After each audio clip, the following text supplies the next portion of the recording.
Welcome to today's episode of the Incommensurable Podcast, where I tell stories that will hopefully guide you, inspire you, and cause you to look at your life experiences differently. I am your host, Aisha. On today's episode, I'll be discussing the Rwandan genocide and how what happened in Rwanda can teach us the most important lesson of thinking for ourselves and of forgiveness. Now, if you're unaware of Rwanda, Rwanda is a country in Africa. It used to be one nation until a group of individuals decided to separate the citizens of Rwanda into tribes. So you either belong to the Hutu tribe, the Tutsi tribe, or the Twa tribe. Now, to accomplish this task, they decided to separate the citizens of Rwanda into tribes based on measurements of their facial features, their skin color, how tall they were. So measurements such as how many centimeters your nose was, how light-skinned you were, or how tall you were, you belonged to one tribe. Now, when I heard this, it was shocking to me because the people of Rwanda all spoke the same language. They were neighbors. You know, their children played with each other. They went to the same school. So it was just difficult to be able to tell what tribe someone belonged to based on this metric system that they decided to adopt. But anyway, this is a story of Immaculée Ilibagiza. Immaculée is a survivor of the Rwandan genocide. She is part of the Tutsi tribe who was being hunted down and killed by the Hutus in the 1994 Rwandan genocide. When the war broke out in 1994, Immaculée's father sent her to seek refuge at a pastor's house who was Hutu. The pastor was kind enough to harbor Immaculée and 6 other people in a small 3 by 4 feet bathroom in his home for 91 days. Immaculée has detailed the trauma she sustained being in that bathroom for 91 days. She has written books about it. She has given talks about it. I would suggest that you at least listen to her speak or pick up her book, just so you're aware of what people that look just like you and me can do in this lifetime. The atrocities they can commit on each other is horrific, and you need to be aware of it. Just so when it comes into your vicinity, you know what causes this type of behavior. Anyway, so Immaculée mentioned that days after she arrived at the pastor's house, she asked him to please place a radio in front of the bathroom that they were hiding in, just so they could be aware of what was going on in their country. The pastor agreed, and he placed 3 radios outside the bathroom that they were hiding in, all on different channels. And Immaculée mentioned that one day, while she was listening closely to the radio, she heard a voice she recognized coming out of the radio. And the voice was bragging about how they were going around and capturing, disembodying, and killing Tutsis on the streets of Rwanda, and they were just leaving them there. You know, they were going on nationally syndicated radio stations and bragging about killing their fellow citizens and just leaving their bodies on the streets of Rwanda. And no one said anything about it. No one, not the host of the radio show, nobody intervened and said, this is not right. Now, if you're wondering or saying to yourself that this will never happen in the society that I'm living in, I'm here to tell you that it's already happening. Just look at the messages that you're consuming. Someone is going on TV probably today or next week or maybe the week after that and will tell you, oh, this religion is bad, oh, men are bad, or women are bad, you know? It's already happening in your society. You know, the story that I told about the hunchback of Notre Dame, what do you think happened there? They were going around and killing gypsies. Why? Because someone told them gypsies were bad. So they took it upon themselves to go and cleanse the streets of Notre Dame of gypsies. You know, you have to pay attention to the messages you allow to come into your homes and the messages that you consume.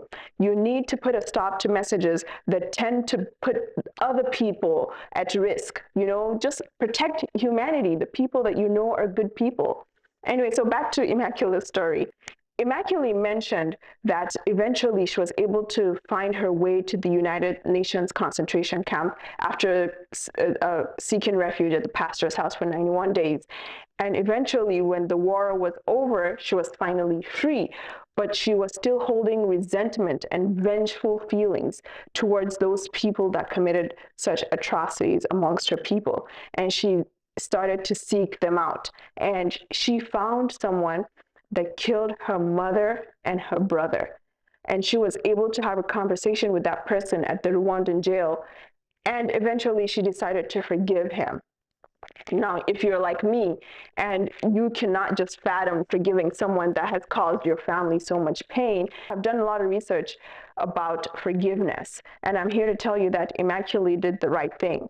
You know, I picked up books such as Forgive to Live by Dr. Tidbit. I have watched a lot of TED Talks about forgiveness, and I realized that forgiveness is something that you do for yourself. It's not something that you do for someone else. You know, it's the forgiveness comes from you accepting that what has happened to you has already happened. You know, I heard a saying by Wayne Dyer where he said, resentment is like a snake bite. No one ever dies from the bite. It's the venom that continues to flow through your system that will end up harming you and destroying you, which is what resentment is. Whatever it is that you're holding in your mind that you feel someone did you wrong, you know, you have to find it in your heart to forgive it.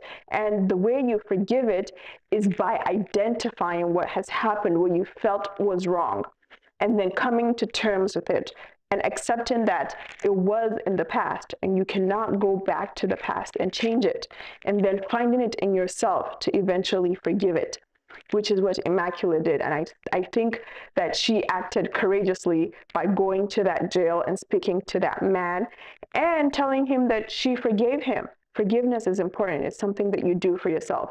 Don't wait for someone to come and apologize to you because you think that you deserve an apology. You do not deserve an apology. Just find it in your heart to forgive it and forget it and move on. The second message of this podcast is thinking for yourself. What do you think happened there? Why do you think the citizens of Rwanda went rogue and they were killing people that they knew, their neighbors? It was because they couldn't think for themselves. They were just believing people blindly, believing people that were telling them that these other people were bad. You know, you have to be able to think for yourself just so you can identify the types of messages that come into your homes, come into your lives, and put a stop to it. Find the courage to stop it.